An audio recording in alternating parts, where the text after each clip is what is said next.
Our next speaker needs no introduction around these parts, although I am very happy to be able to introduce him.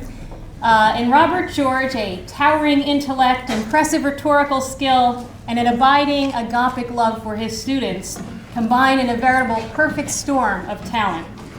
I, for one, am very grateful that the power of this storm is harnessed in the direction of the true and the beautiful and the good. In addition to these impressive personal skills, he has a few professional accomplishments as well.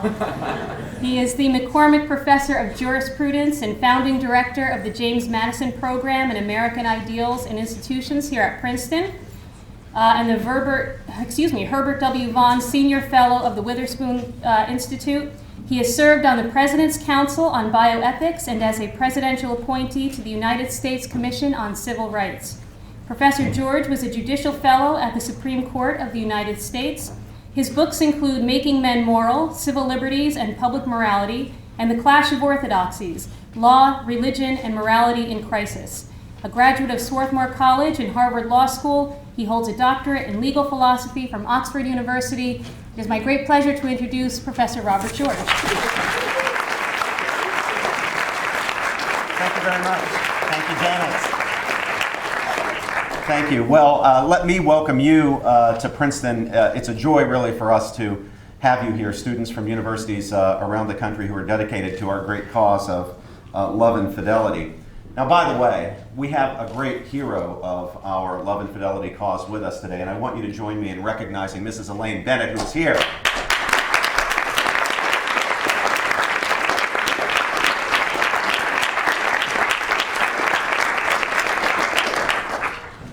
This is something of a long lecture, so settle into your seats. I'm going to try to keep myself within at least a reasonable time limit. I know you guys don't know what that is. You all have cell phones. This is a watch. Old-timers like me still wear them. And as a matter of fact, no matter what the future of technology holds, I'm going to stick with my watch. This particular watch means the world to me. It's of enormous sentimental value. This is the watch that my late beloved grandfather on his deathbed sold me.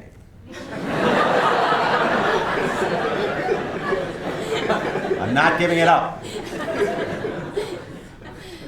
The eminent social scientist James Q. Wilson has examined the institution of marriage over time and across cultures in developing an analysis and an explanation of the distressing state of current marital and sexual practices, about which you need hear very little more than you already have heard and already knew before you arrived in Princeton. Professor Wilson observes that as a plain matter of social fact, marriage is culturally universal, and monogamous marriage is by far the dominant form. Nevertheless, he remarks with the curiosity of a true social scientist, what is hard to understand is why marriage occurs at all. After considering some of the difficulties of explaining marriage and its universality in evolutionary biological terms, Wilson concludes, and I quote him, that the reason marriage endures is not that it is about sex, but that it is about children and property. What ultimately explains marriage, he says, is that it is a reproductive alliance. Individual men and women enter into marriages, and the larger social groups of which they are members promote and protect marriage as a valued and indeed privileged institution, because experience teaches that the marriage relationship is indispensable to the rearing of the young. If the human infant were born able to move about and feed itself, as is true of sharks, Wilson notes, marriage would simply not exist. At the same time, Wilson argues that for most of history, marriage has not simply been about sex and reproduction, it has also been about property. There are significant, albeit limited, variations through history and across cultures in the definitional terms of marriage. And these terms, for example, whether marriages are by and large arranged, are shaped in large part by prevailing economic patterns, practices, and institutions. For example, the group as opposed to individual control of land. Now, addressing the condition of marriage in contemporary America and other Western cultures, Wilson argues that the preservation of the integrity of marriage as an institution is indispensable to the well-being of society. Nothing has changed. We still need marriage as the foundational institution of society necessary for children to be reared properly with both paternal and maternal influences. We know now from experience all too well what happens when we try to substitute some other arrangement for the institution of marriage when it comes to child rearing. More on that later. Now, family, Wilson observes, is the foundation of not only private child rearing, let me quote him here, is the foundation of public life. Yet, as is plain to Wilson and even to the casual observer, the institution of marriage is in trouble. Now, here's his diagnosis. The family now rests almost entirely on affection and childcare. These are powerful forces, but the history of the family suggests that almost every culture has found them to be inadequate to producing child support. And by child support here, he doesn't mean money paid in situations of divorce. He means the general support, financial and otherwise, of children. I continue quoting him. If we ask why the family is, for many people, a weaker institution than it once was, it's pointless to look for the answer in recent events. Our desire for sexual unions and romantic attachments is as old as humankind, and they will continue forever. But our ability to fashion a marriage that will make the union last even longer than the romance depends on cultural, religious, and legal doctrines that have slowly changed. Today, people may be facing a challenge for which they are utterly unprepared.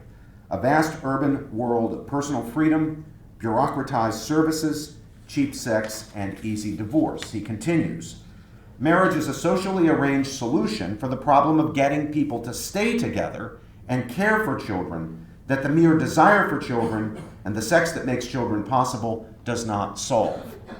The problem of marriage today is that we imagine that its benefits have been offset by social arrangements such as welfare payments, community tolerance, and professional help for children that make marriage unnecessary, unquote. Now, who honestly can deny that Wilson has hit the nail just on the head as far as the diagnosis is concerned? He's nailed it. To understand the roots of the decline of marriage, Wilson has sketched a historical account, a key moment in which was the development of a marriage market in Britain and other Western European cultures. The defining feature of this development, originating in the emergence of a system of individual as opposed to collective land ownership, was individual as opposed to familial choice of marriage partners, moving away from arranged marriages, whether it's a formal or informal institution, toward individual choice as to who you marry. This expansion of choice, Wilson says, was given a powerful boost by the Enlightenment, particularly its tradition-trumping rationalist impulse. Now, of course, as Wilson points out, Scottish Enlightenment thinkers such as Adam Smith and David Hume were anything but enemies of traditional matrimonial norms, so he's not blaming them for self-consciously trying to deconstruct or destruct the institution of marriage. In fact, they explicitly defended marriage and opposed whatever was likely to harm it, such as easy divorce. As they understood marriage, indeed permanent monogamous marriage, as a rational institution, it was because of its value in providing reliably sound, indeed the only reliably sound, context for the rearing and education of children. Now, so far forth as Wilson tells the story, Enlightenment rationalism posed no threat to marriage. Rather, you have these Enlightenment figures actually protecting it. There was, however, a more revolutionary Enlightenment, and that, of course, is the French one. In Scotland, Wilson says, a constrained, cautious, and sober view of human nature was the basis for a prudent judgment about the reach of human reason. However, in France, Wilson says, an unconstrained, boundless, and wildly optimistic view of human nature supplied the grounds for recklessness about what reason could achieve. And the French Enlightenment, according to Wilson, eventually triumphed over the Scottish one. Ideas have consequences, and the consequences of French Enlightenment ideas regarding marriage, sex, and child rearing were catastrophic. Wilson remarks, divorce, once illegal, has become commonplace, and bastardy, he uses the term, once only an upsetting prelude to a later marriage, has become not only more customary, but also a lifestyle rather than an embarrassment. The reason is that the total emancipation of reason from custom and tradition, whatever its origin, will embolden some people to think that any arrangement that does not impart an immediate and palpable harm to another person is legitimate, provided only that it has been freely chosen. Now, how often have you heard that libertarian sentiment expressed? So long as your action does no immediate palpable harm to another, it's nobody else's business. It's certainly not the business of the law. Culture, the impact of a large number of apparently private choices on the public moral environment that shapes the framework of understanding and expectations in which people make their choices and shape their own understandings. That's just factored out of the picture. Now, for these baleful consequences, Professor Wilson, despite his manifest admiration and debt to Smith and Hume and other Scottish Enlightenment thinkers, refuses to exonerate them. Let me quote him yet again. Whatever the difference, the Scottish Enlightenment led the way to the French version. Once reason has been separated from experience and thought has been freed from tradition, people will increasingly challenge any arrangement that seems to be grounded in experience and tradition as opposed to cognition and ideals. It took a century or more for this to happen, but it happened, unquote. Now, despite the overwhelming evidence, and it truly is overwhelming, some of the most important research has actually been done by some members of the faculty here. Despite the overwhelming evidence that a culture of divorce, in fact, weakens the institution of marriage and harms children, people in the grip of Enlightenment ideology, and I dare say that we are all influenced by it to one extent or another, tend toward an understanding of marriage as a mere contract, and even less than a contract, since unlike a contract, marriage in most jurisdictions today can be broken by either party at will, sometimes called no-fault divorce, probably more accurately called unilateral divorce, where one spouse can simply divorce the other spouse against his or her will. Moreover, illegitimacy and absent fathers are viewed by many people less as real moral problems than as merely pragmatic ones, where they're viewed as problems at all. You've probably all heard the radical feminist adage that a woman needs a man like a fish needs a bicycle. That sentiment, somehow survived the 1970s and still hangs around in some circles. And of course, sex outside the bond of marriage, once perceived as something not only wrong in itself, but dangerously undermining the virtues and self-understandings necessary for marriage to flourish in any culture, is today understood by a significant number of people, especially in the elite opinion-forming class, and not only by those on the left fringe, not as morally wrong, but as some sort of constitutional right. People who persist in thinking otherwise are condemned for the sin of being judgmental. Anybody who knows Justice Anthony Kennedy's opinion in the Lawrence versus Texas case will see exactly what I'm talking about. It's even filtered into constitutional law.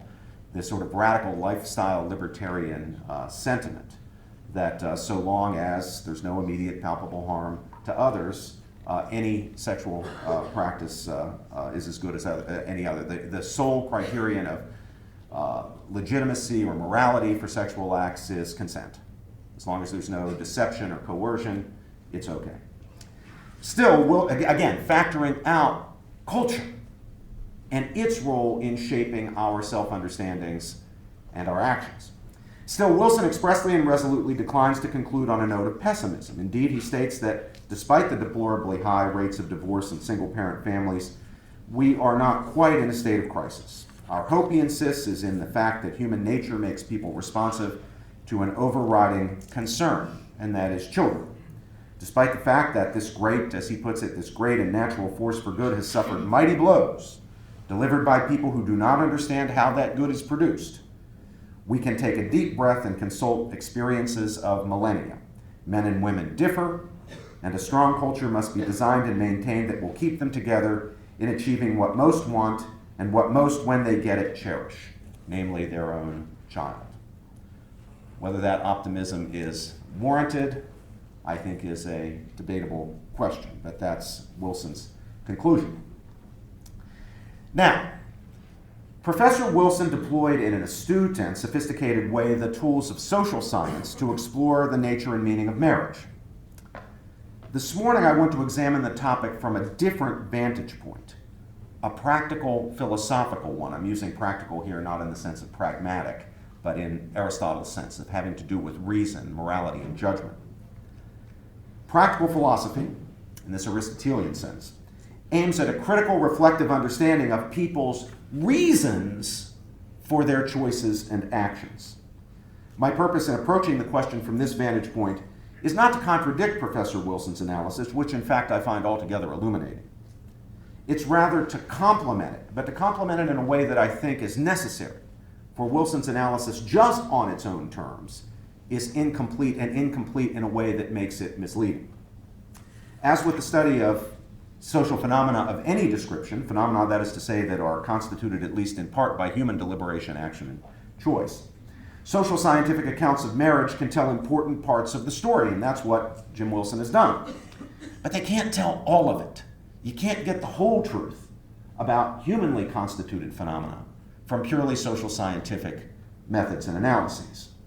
Individual men and women in choosing to marry, and polities, religious communities, and other social groups in choosing to foster and protect the institution of marriage, choose and act in light of intelligible goods, things that are intelligibly desirable, choice-worthy, valuable, that provide the basic reasons people have for choices and actions.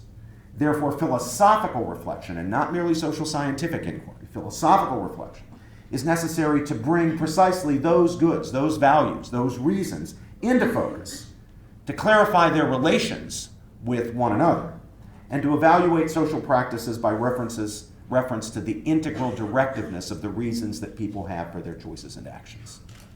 In other words, we need to do moral philosophy and not just social science. Moral philosophy doesn't substitute for social science, but social science doesn't substitute for moral philosophy either. Both are necessary for an adequate, full, complete, integral understanding of any humanly constituted subject matter, and that certainly includes marriage. Now, in the prosecution of this task, social science cannot substitute for philosophy. In fact, even within the limits of its purely descriptive ambitions, social science needs philosophy. Any sound descriptive account of behaviorally constituted phenomena will depend in part on practical philosophy's contribution to a critical understanding of the intelligible reasons people have for their choices and actions. Apart from such an understanding, social scientific so-called explanations, and this goes, by the way, for sociobiological explanations as well, will inevitably treat human behavior as caused rather than, in a robust sense of the term, chosen.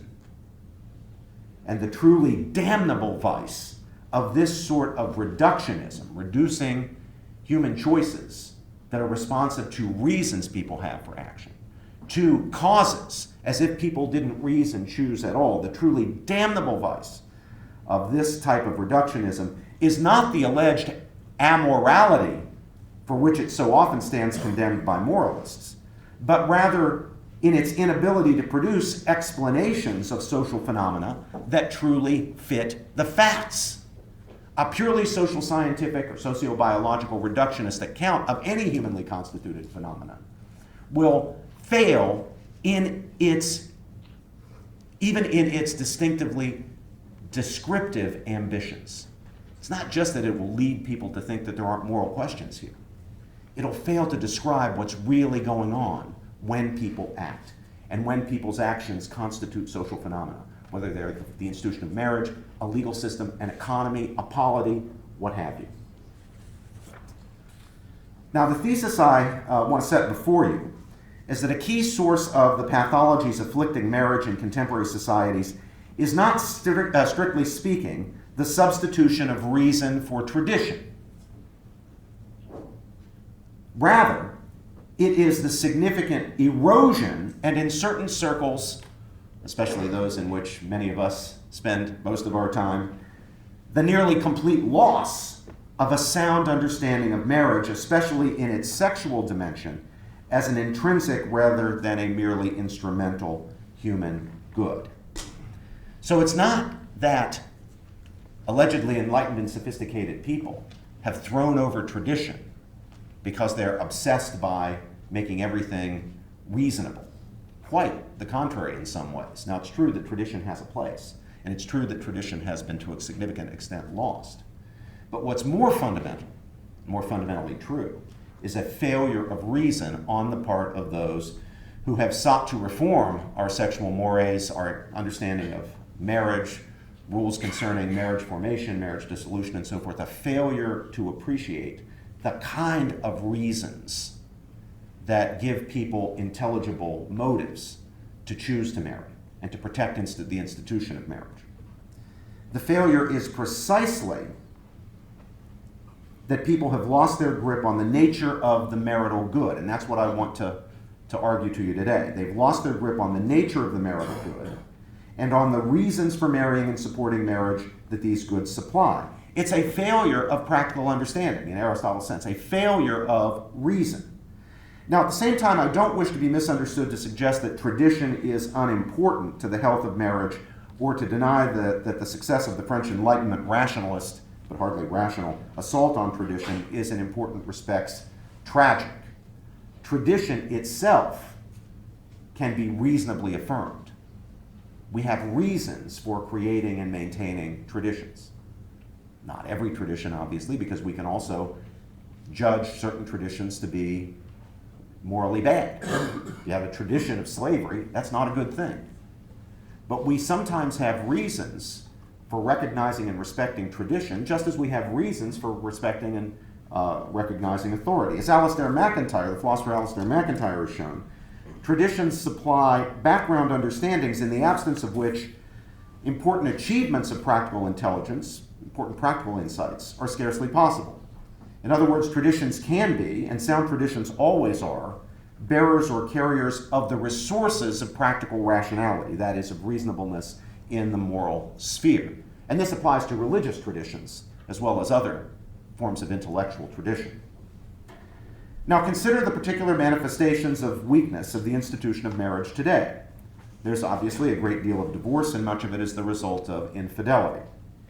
Even where infidelity is not an issue, men often abandon their wives and wives their husbands, or spouses mutually agree to dissolve marriages because they are not getting what they wanted or expected out of the, quote, relationship, unquote.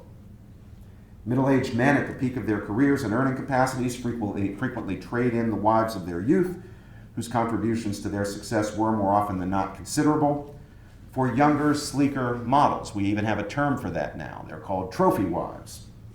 Indeed, young women entering marriages can no longer count on legal or social pressure to reduce the likelihood that they will be cast off by their husbands in middle age. People of both sexes do not seem to take the vows and responsibilities of marriage all that seriously anymore, and many people, of course, do not bother to form marriages at all. Cohabitation and illegitimacy are common, and as Professor Wilson remarked, hardly raise eyebrows. Law and public policy, instead of placing obstacles in the way of these trends, have largely accommodated themselves to the trends. You can't even watch a mattress commercial anymore, right? For 1-800-MATTRES, leave off the second S for save it. You can't watch a commercial without them referring to how comfortable your partner is going to be in bed. Not spouse, not wife, not husband, your partner. And this is just the culture, even the advertisers, even commerce, simply accommodating themselves to the new facts on the ground. Even many people who publicly express conservative beliefs about sex and marriage privately behave incompatibly with those beliefs, privately, that is, until their private lives become public and they are found hiking in the Adirondacks, or where was he hiking? I forget. And they're exposed as hypocrites. And they had case after case after case of this, which of course provides ammunition for the defenders of sexual liberationism to say that actually nobody, including the defenders of traditional marriage and sexual morality, actually believes it anymore. Well, we know the facts of human sexual psychology have not changed. They are what they always were. Social circumstances have, of course, changed in myriad significant ways, putting strains of various sorts on marriages and making infidelity easier and less risky than it used to be. You can think of all sorts of ways in which that's the case. The Cassis yesterday mentioned one little tiny example that we know from living in university communities, and that is co-ed dorms. A candid and complete explanation will attend to the fact that a great many people, these are only partial explanations. If you want a complete explanation, it will attend to the fact that a great many people lack a robust understanding and appreciation of the goods that are honored and protected by the principles of permanence and exclusivity in marriage and by the norms of chastity, generally, before marriage and after marriage.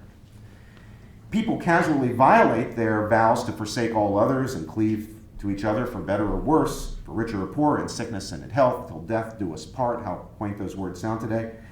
Because they no longer hold securely a conception of marriage in light of which the content of these vows makes any sense to them. They may say them, or they might be really modern and simply say, we vow to stay together as long as love lasts.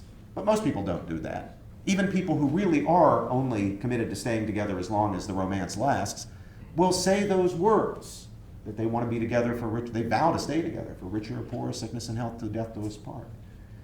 But they've lost the understanding of marriage and the kind of good it is, in light of which those words make sense for people to affirm and commit themselves to. Only if marriage is understood to be an end in itself, an intrinsic aspect of our fulfillment as human beings, and not just a means to other ends. And I'll explain the distinction later.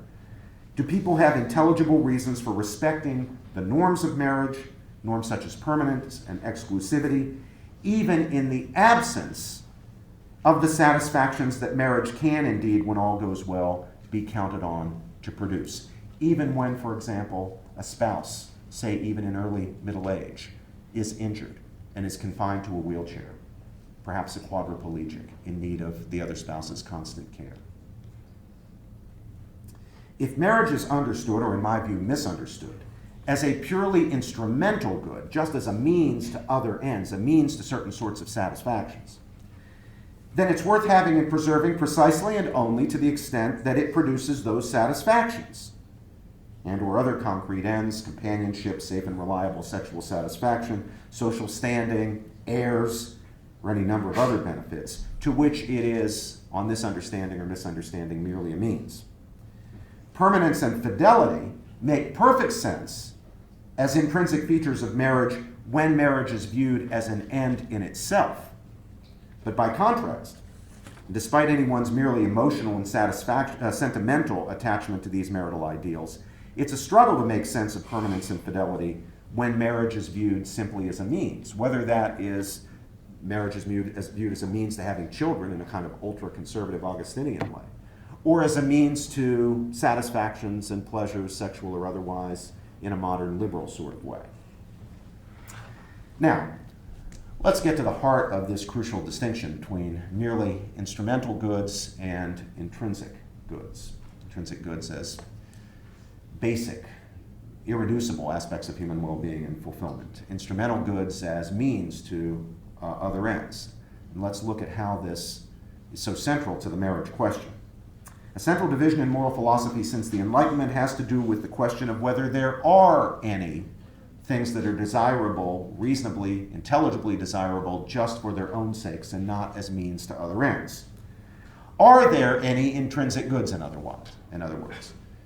If the traditional understanding of marriage and its vows depends crucially on marriage being understood as an intrinsic good and not merely as an instrumental good, not merely as a means to an end, then can we really defend the idea that there are any intrinsic goods? Is marriage really what the tradition understood it to be? On one side, there are those who follow David Hume in denying the very possibility of more than merely instrumental practical reasons and reasoning. In Hume's famous formulation, reason is and ought only to be the slave of the passions and may pretend to no office other than to serve and obey them. For them, reason does not and cannot ultimately tell us what to want or desire. It has no power to identify what is intelligibly, reasonably desirable. It can only tell us how to get what we happen to desire, how to satisfy our given desires, whatever it is. Get this distinction? Absolutely crucial. Absolutely crucial. If Hume's right, then not only is marriage not an intrinsic human good, and not only is whatever depends on the idea that marriage is an intrinsic human good false, There are no intrinsic human goods at all. The only reasons we can have for our actions are instrumental reasons. The whole purpose of our reasoning is to get us to what we happen to desire, where reason can't tell us what is desirable. That's given by some sub-rational motivating factor. Emotion, feeling, wants, what Hume, in that wonderful 18th century language, called the passions. Our ultimate motives on this understanding, and it's a very common understanding today. You have to say this one has triumphed. And it makes sense of the attempt to deconstruct marriage, and it makes sense of the failure to make sense of older marital norms. On this understanding, there simply can't be rationally motivated action. Reason can only tell you how to get what you want, whatever you happen to want. It can't tell you what to want. The ends of human action are necessarily supplied by all these sub-rational motivating factors like feeling and emotion. Now, on the other side of the philosophical divide are contemporary followers of Aristotle and Thomas Aquinas, who hold that practical reason is not merely instrumental. Rather, human persons, as rational animals, not only experience desires, as brute animals do, and identify efficient means to their satisfaction, which clever panthers are able to do, but are capable of grasping the intelligible point of certain options that present themselves to the practical intellect, not merely as means to other ends, but also as ends in themselves. Things like friendship, intellectual knowledge of the sort that we're here trying to pursue today, the appreciation of skillful performances or beautiful form as in aesthetics and so forth. On the Aristotelian Thomistic account, practical reasoning begins precisely from our understanding of those ends or purposes which, insofar as we grasp the point of pursuing or participating in them, not merely as means to other ends, but for their own sake, are intrinsic and not merely instrumental goods, what I and other theorists call basic human goods. Now, in various writings, I have stated my reasons for rejecting the Humean, what's called the non-cognitivist or subjectivist or instrumental view of practical reason, and affirming the Aristotelian Thomistic alternative. The Humean account, in my view, fails both normatively and descriptively, despite its wide acceptance today. It's unsound normatively inasmuch as it necessarily denies true practical principles, principles that proponents of the view themselves rely on and appeal to every day, not least when they make their case for their viewpoint and defend it against critics, such as the principle that there is an intelligible point to and not simply an emotional or sub-rational motive for, say, pursuing intellectual knowledge for its own sake, as in philosophy and other humanities or in pure science or mathematics. Even Hume, in making the formal case for his non-cognitivist account, relies on cognitivist premises. He's relying on the belief, ultimately, that knowledge about the relationship of reason and desire is something worth having for its own sake and not merely for instrumental reasons. So there's a kind of performative inconsistency, a self-refuting quality to Hume's position. As a putative description, the Humean view radically oversimplifies and fails to account for ordinary human motivation and moral experience. I mention the issue here because one's basic understanding of practical reason has profound implications for such issues as the nature of marriage, the reasons people have for marrying, and the reasons that social groups, whether they are religious groups or political communities, have for fostering and protecting the institution of marriage and the role of sex in marriage.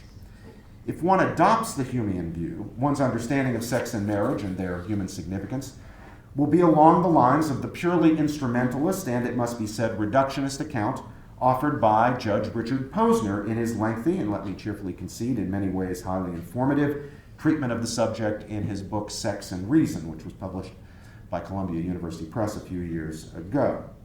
If one adopts instead the Aristotelian Thomistic view, one's understanding will be along the following lines. So here, let me tell you what I think marriage is and what the kind of reasons that I think marriage provides for individual men and women to enter into marriages and for societies, religious groups, other communities to favor and foster marriage. Marriage considered not as a mere legal convention, as far as legal conventions are concerned, you can define anything in any way. The point of the law is actually to get things right, to get the right definitions. But considered not as a mere legal convention or cultural artifact, but rather as a one-flesh communion of persons that's consummated and actualized by acts that are procreative in type, whether or not they are reproductive in effect or motivated even in part from the desire to conceive a child, is an intrinsic human good, and precisely as such provides a more than merely instrumental reason for choice and action. Now don't worry if you didn't get all that down right now. It's a complicated thought, and what I'm going to do is just unpack the whole thing for you. The bodily union of spouses in marital acts is the biological matrix of their marriage as a comprehensive, multi-level sharing of life. That is a relationship that unites spouses at the bodily, that is the biological level, the emotional, the dispositional, the rational, and for religious folks, even the spiritual levels of their being. Unites persons as wholes. And persons are complex creatures. We are physical, biological, or organisms, but we also have emotions, we have dispositions, we can act on reasons, and we have spiritual interests. Marriage unites spouses in their wholeness. It's a union of persons, these complex integrated wholes that are persons. And the biological basis and matrix of marriage is precisely the physical union, the sexual union of spouses. Marriage, precisely as such a relationship, is obviously naturally ordered to the good of procreation, and it's indeed uniquely apt for nurturing and educating children, as well as to the good of spousal unity. Ask yourself this question. If human beings didn't reproduce sexually, and of course not all creatures do, if human beings didn't reproduce sexually, would any culture anywhere have come up with the idea of marriage? No way. It's because people reproduce sexually that every culture, almost every culture, has hit on the idea of marriage. My friend, the philosopher Candace Vogler at the University of Chicago, was here this summer participating in some seminars we were doing, and she told me something I found very interesting about a couple of very primitive cultures that in the 20th century were found, very small tribes, in which members of the tribe had not yet put together sex and procreation. Sex happened in the cultures. Procreation happened in the cultures. But the tribe didn't have hold of the idea that sex caused babies. Guess what institution doesn't exist in those tribes? Marriage. As soon as you get hold of that relationship, though, some form of marriage will develop. And it is true that if people didn't reproduce, if human beings didn't reproduce sexually, nobody would have thought up the idea of marriage. So it's got something to do with procreation. Further, the procreative and unitive goods of marriage are tightly bound together. The one flesh union, to use that biblical phrase, the one flesh union of spouses is possible because humans and other mammals, males and females, human males and females, by mating, unite organically. They form a single reproductive principle. Although reproduction is a single act in humans and other mammals, the reproductive act is performed not by individual members of the species, but by the mated pair as an organic unit, as a biological whole. Now, the point's been carefully explained by Professor Germain Grisey, and let me quote him. Though a male and a female are complete individuals with respect to other functions, for example, nutrition, sensation, and locomotion, with respect to reproduction, the individual is only a potential half, a potential part of a mated pair, which is the complete organism capable of reproducing sexually. Even if the mated pair is sterile, intercourse, provided it is the reproductive behavior characteristic of the species, makes the copulating male and female one organism, unquote. So think about that. In most of the functions that we perform, the entity performing the function, the organism performing the function, is the individual human being. When you walked into the room, that locomotive function was performed by you as an individual. As you're digesting your breakfast, that function is being performed by you as an individual. But reproduction is interestingly different. It's a single human function or act, but it's not performed by an individual, but rather by a man and a woman, a male and a female, precisely as a mating pair, a mated pair, as an organic unity, coming together to form a reproductive whole.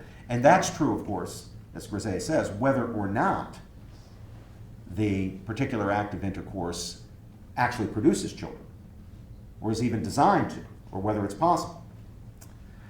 Although not all reproductive type acts are marital, obviously adulterous acts may be reproductive in type and even in effect, but they're intrinsically non-marital.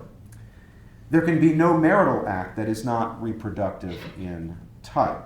Masturbatory, sodomitical, and other sexual acts that are not reproductive in type simply cannot unite persons organically. They can't make you a mated pair. They can't unite you as a single reproductive principle. And that's true whether the acts are between same-sex partners or opposite-sex partners, or how many partners are involved in the acts. Therefore, such acts cannot be engaged in for the sake of marital, that is, one flesh, bodily, unity as such. They cannot be marital acts, even if performed by persons who are married to each other on each other's bodies, which explains why the law never regarded acts other than acts that are procreative in type, that will fulfill the behavioral conditions of procreation, as consummating marriages. Rather, persons who perform such acts must be doing so for the sake of ends or goals that are extrinsic to themselves as bodily persons. Sexual satisfaction, or perhaps mutual sexual satisfaction, is sought as a means of releasing tension or obtaining and sometimes sharing pleasure, considered itself either as an end in itself or as a means to some other end, such as expressing affection, esteem, friendship, and so forth. In any case, where one flesh unity cannot or cannot rightly be sought, sexual activity necessarily involves the instrumentalization of the bodies of those participating in such activity to extrinsic ends. The body as sexual becomes an instrument for achieving goals extrinsic to the person himself. Now, securely grasping this point and noticing its moral significance, Professor Hadley Arkus has remarked that, and I quote him, "Sexuality refers to that part of our nature that has as its end or purpose begetting. In comparison, the other forms of, quote, sexuality, unquote, may be taken as minor burlesques or even mockeries of the true thing." Now, Professor Arkus is not here suggesting that sexual acts in what he calls the strict sense of sexuality must be motivated by a desire to beget a child. Rather, his point is that such acts, even when no such motivation is present, must be reproductive in type if they are to consummate or actualize marriage as a one-flesh union, precisely the position that our law, and I'm not talking here merely about the law of the church, but the law of the state, has always held. This, I think, is what makes sense of what some critics of Arkus's writings on sex and marriage find to be the puzzling statement that, quote, "every act of genital stimulation simply cannot count as a sexual act," unquote. In marital acts, in the particular kinds of sexual acts that qualify as marital acts, the bodies of persons who unite biologically are not reduced to the status of extrinsic instruments for sexual satisfaction or expression.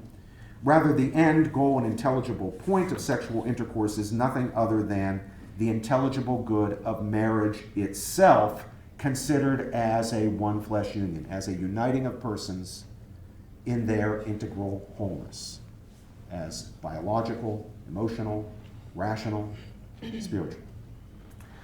On this understanding, the body is not a mere instrument of the conscious and desiring aspect of the self, whose interests and satisfactions are the putative ends to which sexual acts are means, nor is sex itself instrumentalized.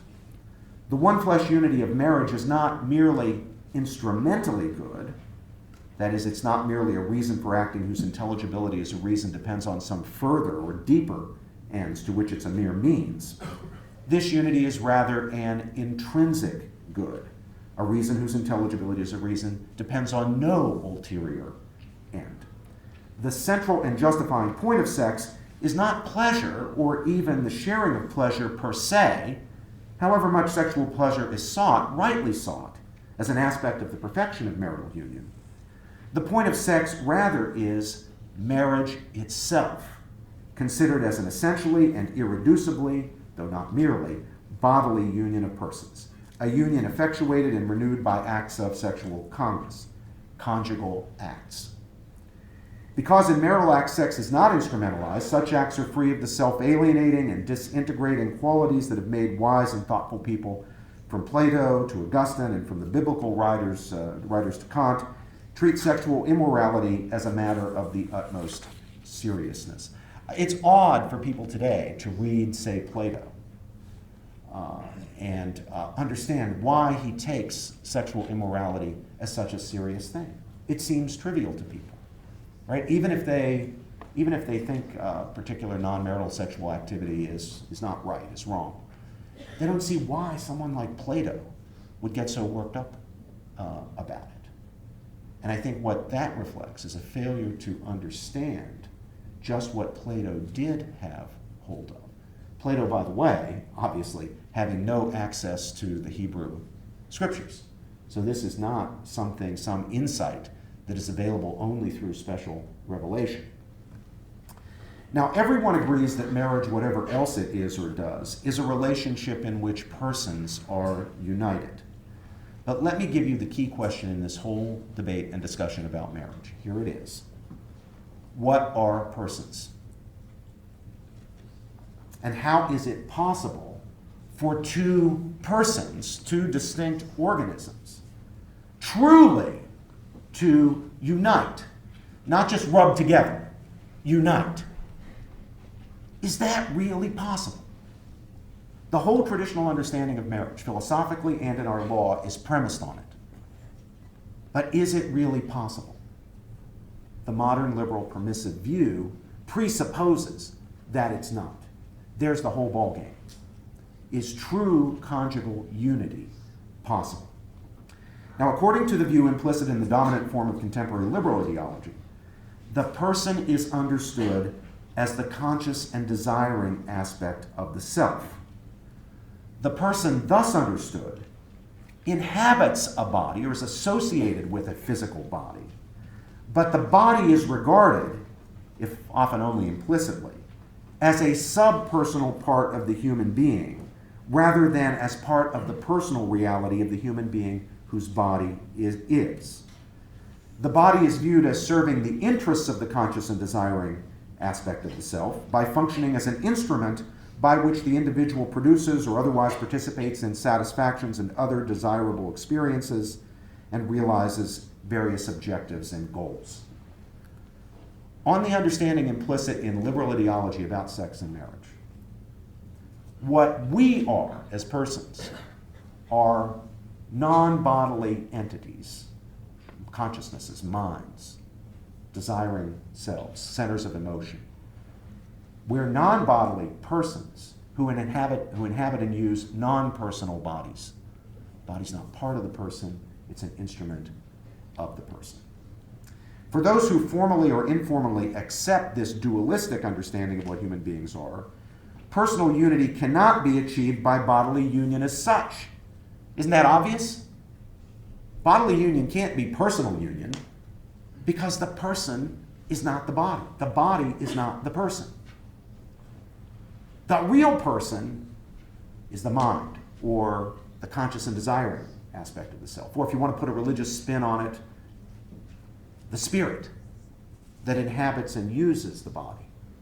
The body's not part of the personal reality of the human being. Therefore, bodily unity really is just rubbing together.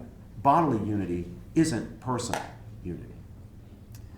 Now, persons unite on this dualistic account by uniting emotionally. So if marriage is a union of persons, and persons are centers of emotion or consciousness and not their bodies, then marital union is fundamentally emotional unity. And of course, if this is true, then persons of the same sex can unite and share sexual experiences together that they suppose will enhance their emotional union by enabling them to express affection, share the uniquely intense pleasure of sex, and feel more intensely by virtue of their sex play. Right? So if that's what persons are, then there's no question two people of the same sex can have an emotional bond and consider that sex is something that enhances their emotional bond. The alternate view, though, my view, the view of what persons are that's embodied in both our historic law of marriage and in what Isaiah Berlin once referred to as the central tradition of Western thought. According to this view, human beings are not non-bodily persons inhabiting and using non-personal bodies. Rather, a human person is a dynamic unity of body, mind, and spirit. The body, far from being a mere instrument of the person, is intrinsically part of the personal reality of the human being. You get hold of this, you've got the case for so-called traditional marriage and traditional sexual ethics. You don't have hold of this if you have if you're working with the alternative dualistic view of what persons are, centers of emotion and consciousness, then you're just going to be puzzled as to why these conservatives, traditionalists, religious people think marriage has to be a man and a woman. You're just going to be baffled about that. Because you're going to be working with the idea that the body isn't a person. The real person's the thing that feels. It's the center of emotion. Two people of the same sex can be emotionally bonded. By the same token, of course, 3 people or 5 people can have an emotional bond which they consider will be enhanced by mutually agreeable sex play. And so polyamory becomes absolutely as defensible as any other form of sexual behavior on this account. And there is no longer any principled basis for supposing that marriage is 2 and only 2 persons as opposed to 3 or 5 or 7. But on the so-called traditional account, on what I regard as the correct view, bodily union really is personal union, and comprehensive personal union, that is marital union, is founded on bodily union. Marriage truly is a one flesh union. What is unique about marriage is that it is truly a comprehensive sharing of life, a sharing founded on the bodily union made possible, uniquely possible, by the sexual complementarity of man and woman, a complementarity that makes it possible, as Grisey explained, for 2 human beings really to be one, not just rubbing together, truly to be one. In the language of the Bible, one flesh, and for this one flesh unity to be the foundation of a relationship which is itself intelligible for 2 persons to bind themselves to in pledges of permanence, monogamy, and fidelity. None of those norms of sexual conduct, none of those norms of marriage are going to make any sense at all, ultimately, on the dualistic account that's implicit in the modern liberal conception of sex and marriage. They make perfect sense if you shift to an understanding of a person as an integrated and dynamic unity of body, mind, and spirit. Now let me address some possible misunderstandings. Nothing in the view of marriage and sexual morality that I've here sketched excludes various forms of playful and affectionate foreplay to marital intercourse, nor does the traditional view have any implications whatsoever for who, if anybody, should be on top of whom in the marital embrace. Still less does it hold that sex should not be fun, and even for fun. Furthermore, it's important to see that by marital act, I do not mean just any sexual act between spouses. Any 2 people, whether married or not, or married to each other or not, are capable of performing sodomitical and other non-reproductive type sexual acts, and these are intrinsically non-marital, as the law has always recognized. Indeed, the marital quality even of sexual acts of spouses that are reproductive in type can be vitiated by, for example, manipulation, deceit, abuse, coercion, and other unloving and unjust behaviors that are as such incompatible with a will to marital unity, a will to regard one's spouse as a person, equal in worth and dignity to oneself, and as one's unique and beloved partner in the mutually self-giving relationship of marriage. So the lack of love itself vitiates what is, from every external vantage point, a marital act.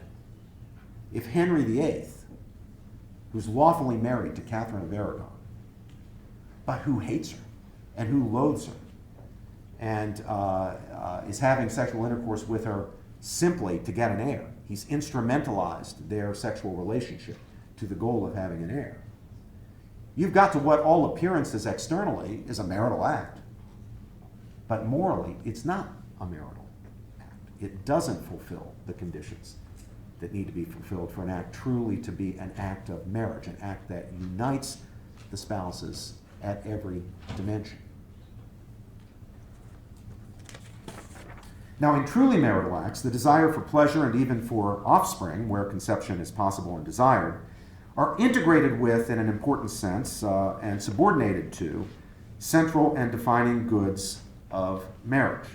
The integration of subordinate goals with the marital good ensures that such acts affect no practical dualism, which volitionally and thus existentially treats or separates the body from the conscious and desiring aspect of the self and treats the body as essentially an instrument for producing pleasure or for generating offspring, like Henry VIII, or any other extrinsic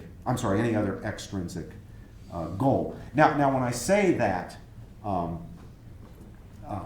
the failure to integrate the marital good with one's other goals, where you don't have a subordination of those goals, where you have an instrumentalization of marriage, that entails a kind of volitional and existential dualism. I'm not suggesting for those philosophers in the audience that it introduces a metaphysical dualism, which is of course impossible on the view that I'm holding. I mean, as a matter of sheer fact, people are wholes and they can't be made into dualistic parts simply by volitional exercises.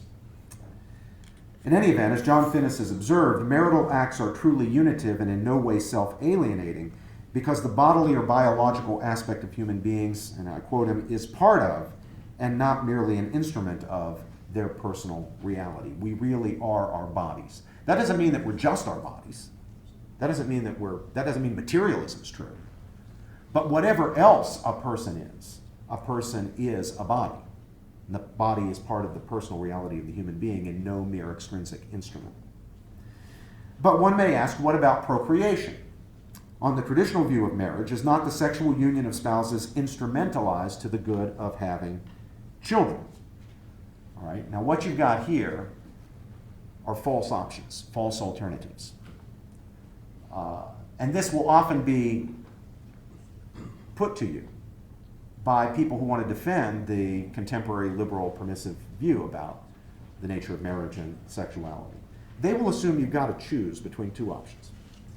One, treating marriage and sexual union as purely instrumental to the good of having children.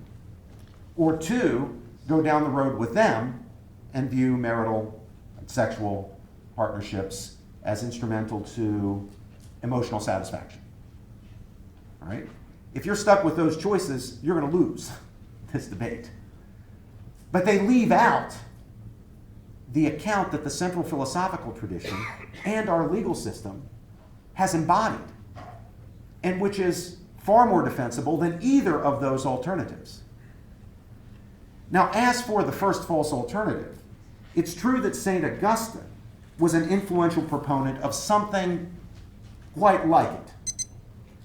The strict Augustinian conception of marriage as an instrumental good was rejected, however, by the mainstream of philosophical and theological reflection from the late Middle Ages forward, and the understanding of sex and marriage that came to be embodied both in the canon law of the Church and the civil law of matrimony does not treat marriage as merely instrumental to having children. Western matrimonial law has traditionally and universally understood marriage as consummated by the reproductive type acts of spouses. By contrast, the sterility of spouses, so long as they are capable of consummating their marriage by a reproductive type act and thereby achieving true bodily unity, organic unity, has never been treated as an impediment to marriage, even where sterility is certain and even certain to be permanent, as in the case of a woman who has been through menopause or has undergone a hysterectomy. According to the traditional understanding of marriage, then, it's the nature of marital acts as reproductive in type that makes it possible for such acts to be unitive in the distinctively marital way.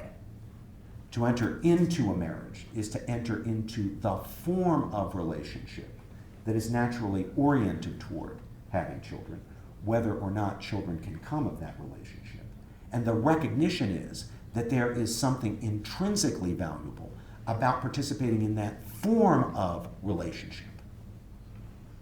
So that form of relationship is intrinsically good, but it's the form of relationship that it is because it is naturally oriented toward and fulfilled by the coming to be of children. The inability of children to come of it doesn't vitiate in any way the intrinsic value of it. That's the key insight. And this type of unity, this marital unity, this comprehensive unity, has intrinsic and not merely instrumental value. Thus, the unitive good of marriage provides a non-instrumental and sufficient reason for spouses to perform sexual acts which, by uniting them as bodily persons, that is, as one flesh, consummate and actualize their marriage. At the same time, where the central defining good of marriage is understood to be one flesh unity, children who may be conceived in marital acts are understood not as ends extrinsic to marriage, either in the strict Augustinian sense or in the modern liberated one, but rather and uniquely as gifts that supervene on acts whose central defining and justifying point is precisely the marital union of spouses. So if you get the account right, notice that you're not instrumentalizing marriage even to the good of having children. And you're not treating the coming to be of children as operational objectives of the marital unity considered as a mere means. On this point, Dr. Leon Kass, whom we heard last evening speak so eloquently, in his moral critique of human cloning, has explored with great insight the way in which our very humanity is implicated in decisions about the terms, conditions, and understandings on which we choose to bring new human persons into existence. Now, of course, neither Professor Kass nor I deny that it is legitimate for people to desire or want children.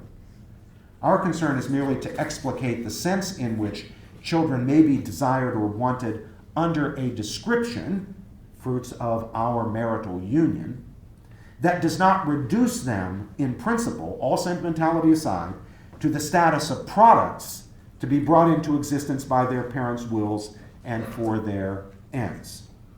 Desired under a proper description, that is, with a proper understanding and disposition, and sought by means that are in line with such an understanding and disposition, children are treated by their parents, even in their conception, not as means to their parents' ends or fulfillments of their sheer desires, but as ends in themselves, not as objects of desire or will, not as operational objectives, but as subjects whose fundamental interests as human beings are protected by principles of justice and human rights. In other words, not as property, but as persons. It's tough on the modern liberal account of marriage and sexuality to give a philosophically plausible account of why children should not be treated as property. Nobody wants to treat children as property, but it's tough to give a plausible, intellectually satisfactory account if you begin from the liberationist understanding of marriage and sexuality. Now, it goes without saying that not all cultures have fully grasped these truths about the moral status of children. What's less frequently noticed is that our own culture's grasp of these truths is connected to a basic understanding of sex and marriage that is not only fast eroding, but is under severe assault by people who, I am sure, have no desire to reduce children to the status of means or objects or property. I will note, however, that the demand for the acceptance of abortion, and increasingly in cases of children who are born with any defect whatsoever, infanticide, reflects precisely the failure to see that children are not property. They're not there to fulfill the parents' desires. They're not to be sent back if they happen not to be wanted, or sent back if they happen to be, quote, defective, unquote. Now, people who reject the traditional understanding of sex and marriage that I've been sketching commonly assume that defenders of this understanding deny something whose possibility its critics affirm. Love, these critics say, makes a family, and it doesn't matter whether the love is between two people of opposite sexes or the same sex.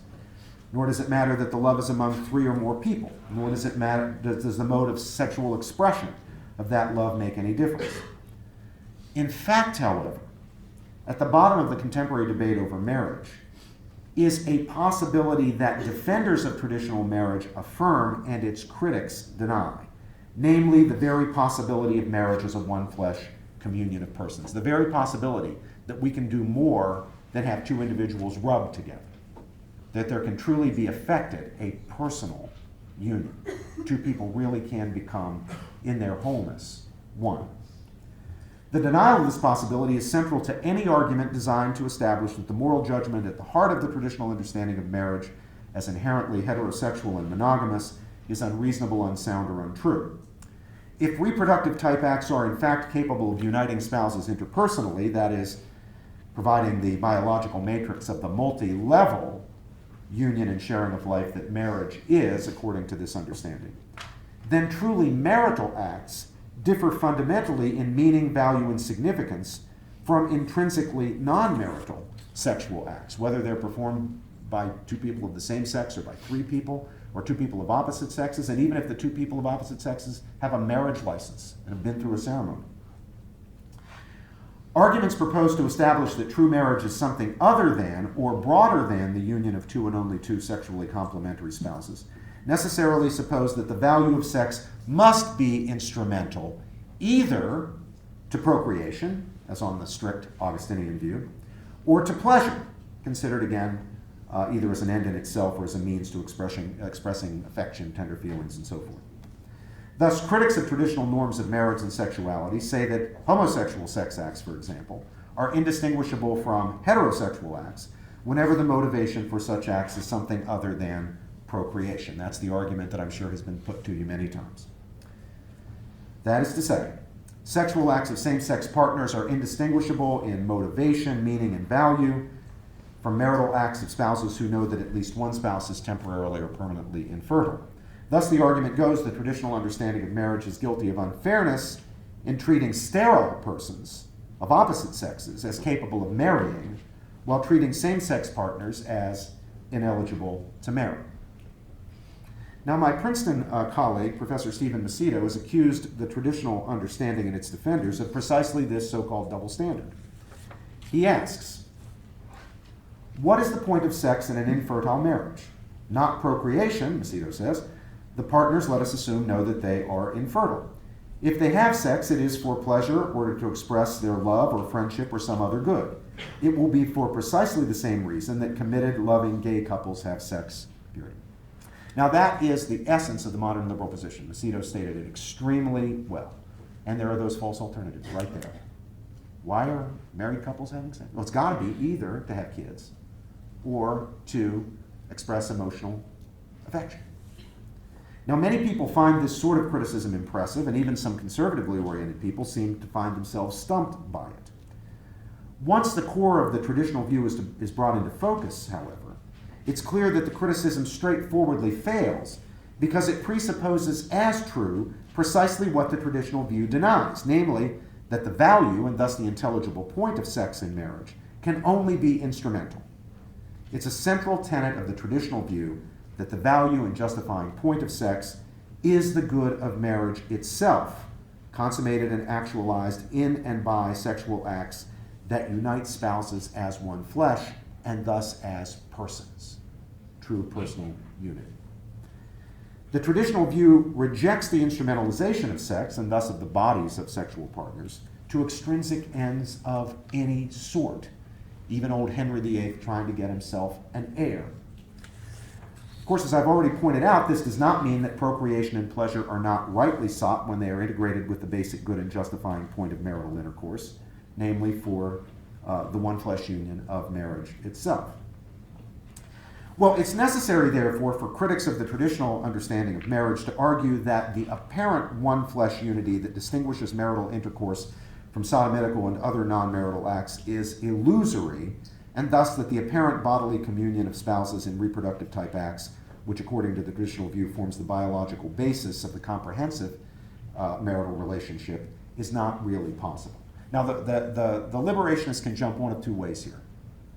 They can say, same-sex partners or multiple parties who are in a sexual relationship, polyamorous units, can be one-flesh unions, can form one-flesh unions. They either jump that way, or they have to jump the other way and say, even married couples, husband and wife, can't really make a one-flesh union. The smart ones all jump the second way. And that's really where the argument is.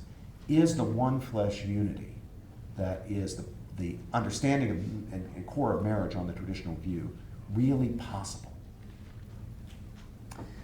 And so Richard Posner declares that John Finnis's claim that the union of reproductive organs of husband and wife unites them biologically and thus interpersonally is unclear in its meaning and moral relevance, I'm quoting him here, and cannot distinguish sterile marriage, at least when the couple knows that it's incapable of reproducing, from homosexual coupling.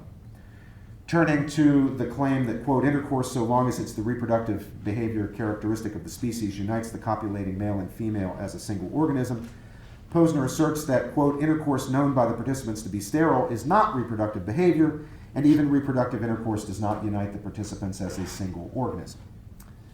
Now, on this question of reproductive behavior, or better, the idea of reproductive type acts, acts that fulfill the behavioral conditions of procreation, whether or not the non-behavioral conditions happen to obtain, it's worth adverting to the fact that the identical behavior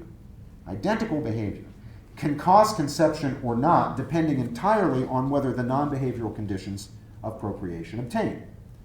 And the intrinsic and not merely instrumental good of marital communion gives spouses reasons to fulfill the behavioral conditions of procreation, even in circumstances in which they know the non-behavioral conditions do not obtain, the infertile couple. This is true just in case the fulfillment of the behavioral conditions of reproduction is in truth unitive of the spouses as persons. In other words, just in case there is truly a unitive, as well as a procreative good of marriage, that, as the traditional philosophy of sex and marriage has long held, is capable of being realized in and by the sexual intercourse of spouses.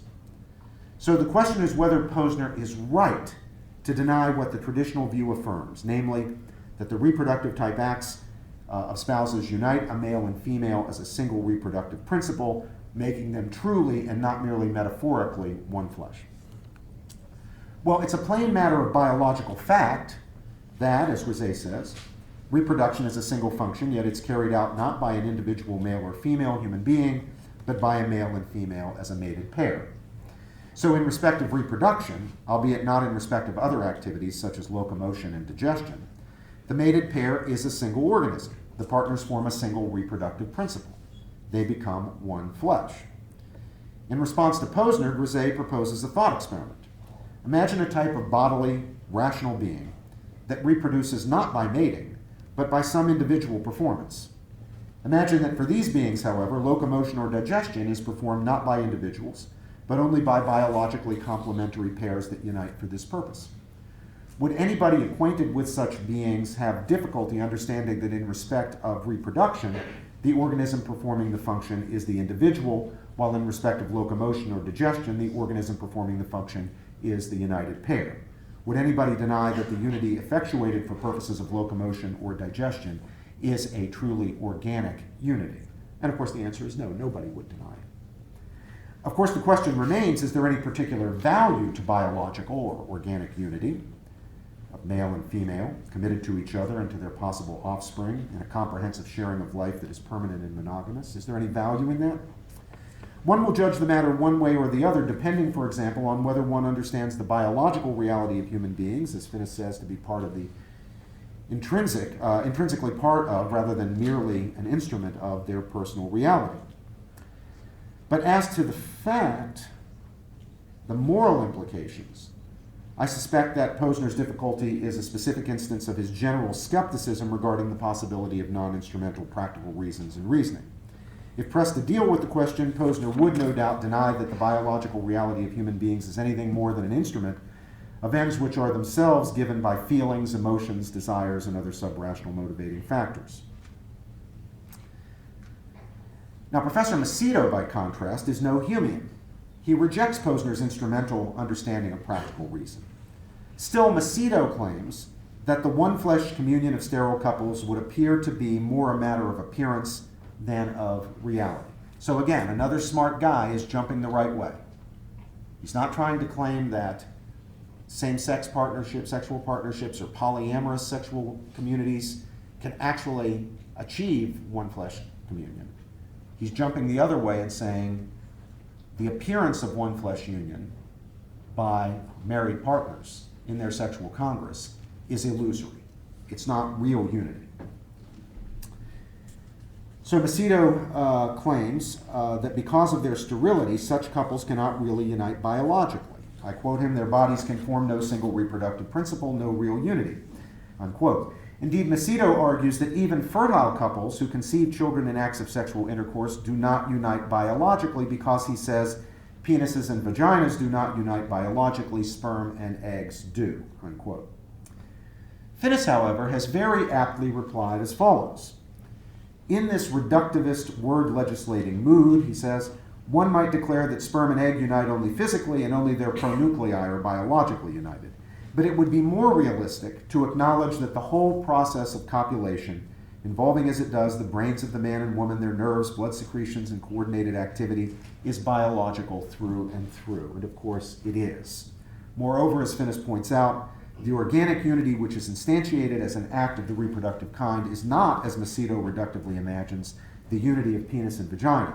It is the unity of the persons in the intentional, consensual act of sexual congress. It's the unity of the person as a whole. It's a biological, psychological, emotional, rational, spiritual creature. The unity to which Finnis here refers, that unity of body, sense, emotion, reason, and will, is in my view central to our understanding of humanness itself. Yet it is a unity of which Macedo and others who deny the possibility of true bodily communion in marriage can give no account. It's a unity of which no defender of the revisionist understanding of marriage can ever give an account. For this denial presupposes a dualism of person as conscious and desiring self, on the one hand, and body as an instrument of the conscious and desiring self on the other hand, which is flatly incompatible with this unity. The dualism of person and body is implicit in the idea central to Macedo's denial of the possibility of one flesh marital communion, that sodomitical acts differ from what I've described as acts of the reproductive type only as a matter of arranging the, quote, plumbing, unquote. I mean, according to this dualistic account of things, bodies are plumbing. But the person is the mind, or the center of emotion or consciousness. The body is just an instrument. So sex acts, different kinds of sex acts, are just different ways of arranging the plumbing. According to this idea, the genital organs of an infertile woman or man are not really reproductive organs at all, any more than, say, mouths or rectums or tongues or fingers are reproductive organs. Thus, the intercourse of a man and a woman where at least one partner is infertile cannot really be an act of the reproductive type. But the plain fact is that the genitals of men and women are reproductive organs all the time, even during periods of sterility. Acts that fulfill the behavioral conditions of procreation are reproductive in type, even where the non-behavioral conditions of procreation do not happen to obtain.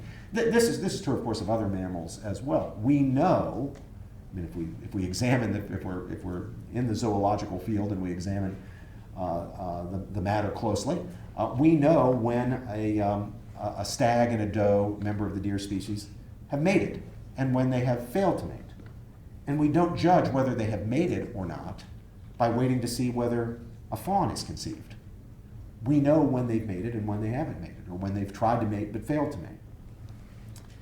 Insofar as the point or object of sexual intercourse is marital union, the partners achieve the desired unity, become one flesh, precisely insofar as they mate, or if you will, perform the type of act, the only type of act upon which the gift of a child may supervene, what traditional law and philosophy have always referred to interchangeably as the act of generation and the conjugal act. This is subject, of course, to the proviso that what you have is an actual loving act, an act in which the couple are actualizing and expressing their marital love and communion.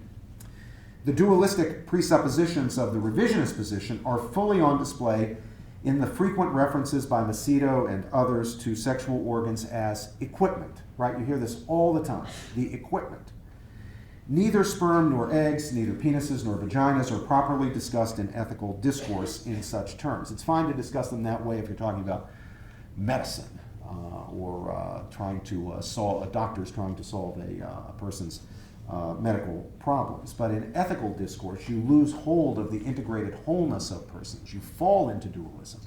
In fact, it reflects a dualistic set of presuppositions where you're referring to people's sexual organs as just equipment.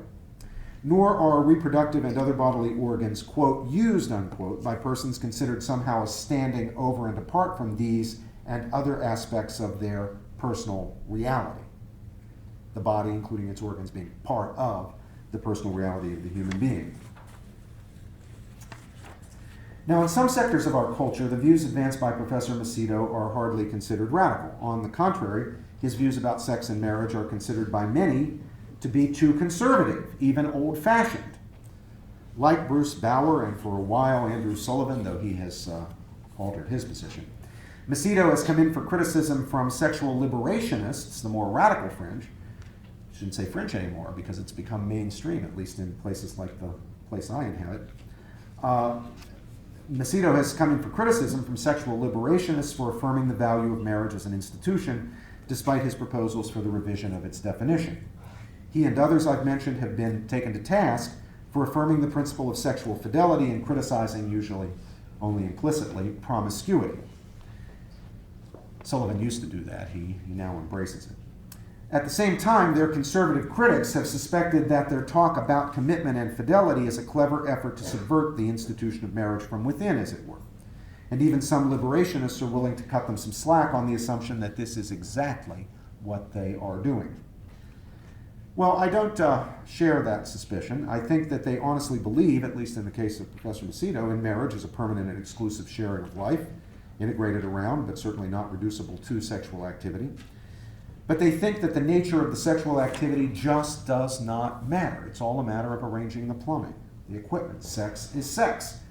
It cannot really unite people as one flesh, but it can enable them to express their affection in a special way. It's a powerful instrument, if merely an instrument. Its significance is emotional, not bodily. The question is, having abandoned the concept of marriage as a one-flesh union, are they left with any basis in moral principle to insist on a commitment to fidelity, exclusivity? I do not see how they are, nor are their more radical critics able to see how they are. The moderate liberalism they affirm has nothing more than a Maginot line of sentiment to protect it against assault from and collapse into the sexual liberationism of the more radical critics. Once marriage and marital intercourse are reduced to the status of instrumental goods, the intelligibility of marriage as providing a reason for people to enter into it derives obviously from its status as a means to other ends, having children, expressing affection, and so forth. What ends? Well, for those who would today revise the norms of marriage and sexual morality, the end of procreation, if that's what the spouses happen to want, and indeed, if they, for whatever subjective reasons, prefer sexual reproduction to other means now available, or soon to be available, artificial means of procreation. But if they would prefer to have no children, then contraception and, if need be, abortion can be provided for that. Whether a particular marriage is a reproductive alliance or an alliance is for purposes entirely unrelated to reproduction is purely a matter of the subjective preferences of the parties entering into the alliance. In no way is marriage considered to be naturally ordered to the coming to be and nurturing of children, nor are the contours of the marital state, or the terms of the marital relationship, or the norms governing it, understood to be established or shaped by its child-rearing function. Marriage on this revisionist understanding is marked by a plasticity or malleability that sharply distinguishes it from the traditional view. Marriage is also unnecessary, even for child rearing. If two or perhaps more than two people find or suppose that the state of being married works for them, then they have a reason to marry. An instrumental reason, if you note. If not, then marriage, they don't happen to want that, then marriage is not as a matter of principle understood to be uniquely or even especially apt as a context for them to structure their lives together. What about sex? What is the point of that in a revised understanding of marriage? What is sometimes referred to as lifestyle liberalism, to distinguish it from the old-fashioned political liberalism of, say, Franklin Roosevelt or Hubert Humphrey, rejects the view that sex is to be restricted to the marital relationship. Shacking up or hooking up is just fine on that view. It certainly has no grounded principle to object to sexual cohabitation outside of marriage, and even with regard to sex apart from stable relationships, lifestyle liberalism is non-judgmental. Its main principle of rectitude in sexual matters is the principle of consent, not as in the traditional view, the principle of marriage. So long as there is no coercion or deceit in the procurement of sexual choices, as Frederick Elliston, for example, insists, do not even raise moral questions.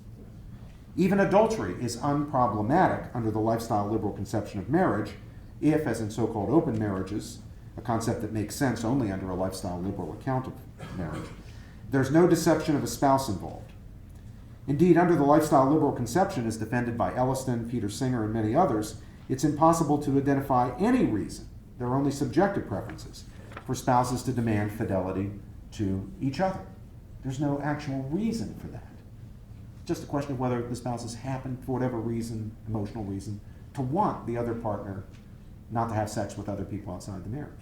They might just as easily have a subjective emotional preference for their partner not to play tennis with somebody else, or to eat lunch with other people, or what have you. Just a subjective preference. Why should they forsake all others? What's the point of sexual fidelity? There's no reason, strictly speaking, not to have an open marriage. Only emotions that some people happen to have and others happen not to have, so-called swingers. As a matter of subjective preference, people can commit themselves to fidelity and enter into a loving, long-term monogamous relationship that mimics what, on the traditional understanding of marriage, they have a strict moral reason to do. But the key thing to see is that on the revised conception, there is no strict moral reason. It's just a matter of subjective preference, if you happen emotionally to want or need that sort of thing. Even the so-called choice of fidelity is an emotionally motivated subjective preference. And that, I submit, explains why people who reject the traditional terms of marriage find it impossible in the end to condemn promiscuity and the like, except occasionally on pragmatic grounds. Thus, even Andrew Sullivan, as I mentioned a moment ago, who in the beginning framed his case for altering the traditional understanding of marriage in conservative terms, finds himself affirming, quote, the beauty and even spirituality of anonymous sex. That is, I assume, sex with strangers, in which the participants do not even tell each other their names. So we go from an Andrew Sullivan in 1994, who's writing the book Virtually Normal, who says we need to revise the understanding of marriage to create marriage for, include same-sex couples in marriage, and we need to do that because marriage is this wonderful thing that demands exclusivity and monogamy and a life together for richer or poorer, better or worse, till death do us part. We need that so that same-sex attracted people, what he calls gay people, of course, can have this wonderful institution. That was Sullivan in 1994. Where is he today? Affirming the spiritual value of sex with strangers. How did you get from there to here? I understand it. The logic of the thing takes you there. There's no principled basis for defending the traditional norms of marriage once you have revised the basic understanding of what marriage is and ditched the conjugal conception of marriage as a one-flesh communion of sexually complementary spouses.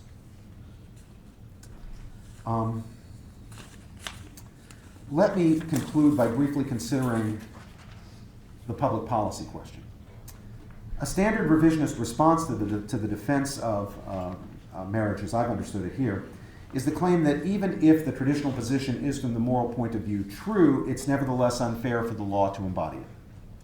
Macedo, for example, argues that if disagreements about the nature of marriage, and I quote him, lie in difficult philosophical quarrels, he has in mind the dualism thing, about which reasonable people have long disagreed, then our differences lie in precisely the territory that John Rawls rightly marks off as inappropriate for the fashioning of fundamental rights and liberties, unquote. So Macedo and others claim that the law and policy must be neutral with respect to competing understandings of marriage and sexual morality. Now, this claim, I believe, is deeply unsound. Because the true meaning, value, and significance of marriage are fairly easily grasped, even if people sometimes have difficulty living up to the moral demands, where a culture, including critically a legal culture, promotes and supports a sound understanding of marriage. And because ideologies and practices that are hostile to a sound understanding and practice of marriage in a culture tend to undermine the institution of marriage in that culture, as we've seen, it's extremely important that governments eschew attempts to be neutral with regard to marriage and embody in their laws and policies the soundest, most nearly correct understanding. A lot depends on it. Everything depends on it. Precisely because, as James Q. Wilson said, marriage is the foundation of every other institution in the society. The law, we must never forget, too many people have forgotten, the law is a teacher. It will teach either that marriage is a reality in which people can choose to participate, but whose contours people cannot make and remake at will, or the law will teach that marriage is a mere social convention, a mere construct, which is malleable in such a way that individuals, couples, or indeed groups can choose to make of it whatever suits their desires, interests, and subjective goals.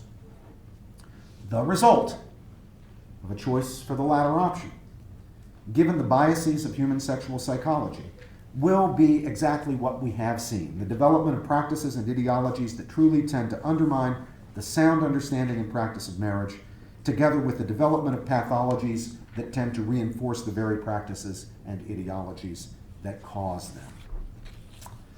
One of my former teachers, the Oxford philosopher Joseph Raz, who is himself a liberal who does not share my views regarding sexual morality, is rightly critical of forms of liberalism, including the Rawlsianism to which Macedo appeals, which suppose that law and government can and should be neutral with respect to competing conceptions of moral goodness. In this regard, Professor Raz has made the following profoundly right point. Monogamy, assuming that it is truly the only valuable form of marriage, cannot be practiced by an individual. It requires a culture which recognizes it and which supports it through the public's attitude and through its formal institutions. He's gotten hold of the idea that culture matters. He's rightly rejecting the libertarian fantasy that the only acts that should worry us are acts that immediately cause harm, palpable harm to other people.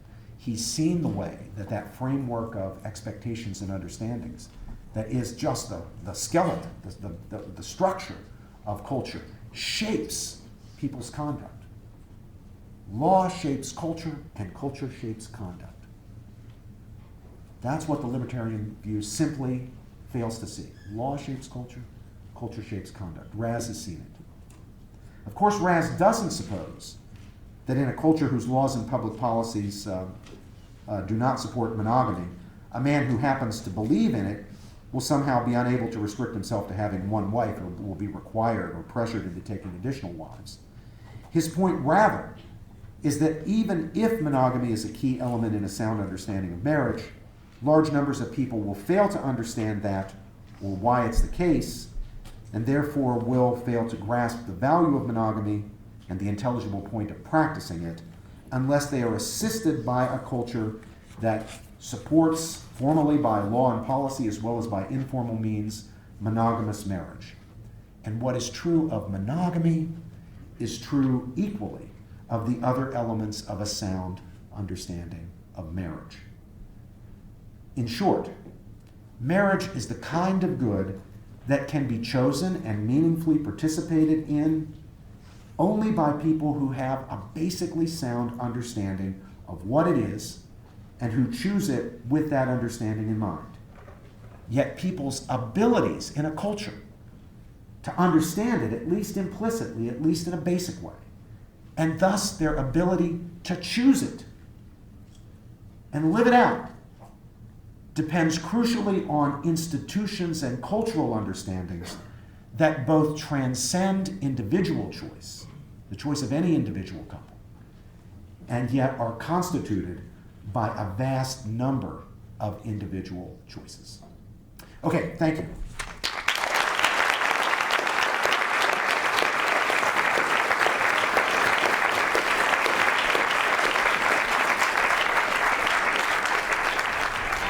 We're running out of time, so unfortunately we can only take one question from the audience for Professor George. Yes? I was trying to follow all of that, so maybe you mentioned it and you just want to expand on this, but I've engaged in similar things that you're trying to get across, and people just won't accept that there are intrinsic goods. So how's some more ways to kind of engage people on that basis? Sure. Let's just test certain understandings. All right? Now, what does it mean to say that something is an intrinsic good? Is that just a kind of abstract proposition? And you either say yes or no, and there's no arguing about it, there's no debating it. Well, to say that something's an intrinsic good is to say that it's a constitutive aspect of human well-being and fulfillment. Right? That's what it means. It's not a Platonic, here I break with Plato, it's not a Platonic form out there somewhere. Aristotle's got this one right. It's an aspect of our flourishing as human beings. Now, does anybody honestly believe that human beings can flourish or fail to flourish? Not really. No matter what people say, the way they actually live their lives is on the assumptions that some things are actually constitutive of our flourishing and other things aren't. Think of how parents raise their kids. And even people who haven't been sobered up by parenthood yet, usually because they're not yet parents, lead their lives on the understanding that there are some things that are worthwhile and other things that just aren't. And that some things are worthwhile not because of other things they get you, but because they're the thing to want in the first place. Let me tell you about this fictional character I've created, Uncle Henry. Uncle Henry is a hard-bitten, tough businessman. Practical man. Man that doesn't put up with all this nonsense. A bit like Ebenezer Scrooge in A Christmas Carol. Well, you're about to graduate from Yale, and your folks are throwing a graduation party, and Uncle Henry's invited, and Uncle Henry attends. And what's your name? Kendall. Kevin? Kendall. Kendall. All right. He says, Kendall, what's it going to be now? Going to work for McKinsey, maybe heading off to Harvard Law School. What's it going to be? And you say, well, Uncle Henry, actually, I'm going to go study for a PhD on Chaucer. Uncle Henry says, you're going to do what? I'm going to study Chaucer. What's the point of that? Well, Uncle Henry, I'm just interested in it. I think it's something that I'd like to do. I've learned a bit about Chaucer in college, and I really find it fascinating. But what practical value is it? Well, I'm not doing it for the practical value. It's like a liberal arts education generally. It's like Mom and Dad said. They didn't want me to get an education just for vocational reasons, but as an intrinsically enriching thing. That it's better to study the great works of human achievement, literature, and history, and art, and so forth. And he says, Uncle Henry says, what are you going to do with it? How are you going to eat? I said, well, I hope that I'll get a job as a professor once I get my PhD. And Uncle Henry says, okay, now wait a minute. He said, I'm just puzzled. Let me get this straight. You're a professor, you're going to teach people, right? Let me get this straight. So you're going to study Chaucer in order to get a job teaching other people how to study Chaucer, who will then get jobs teaching other people how to study Chaucer. What's the point of that? All right? Now, most people are not Uncle Henry. Most of the people you're debating with are not Uncle Henry. They're going to see that Uncle Henry has been blinded, like Ebenezer Scrooge before the ghostly visitors came. He's got the blinkers on. In his hard-bitten pragmatism, he's failing to see that there's something humanly elevating, Dr. King's phrase from the letter from the Birmingham jail, elevating about the study of great literature, for example, of intellectual knowledge and knowledge of human achievement. And most people are going to see that Uncle Henry is worse off himself.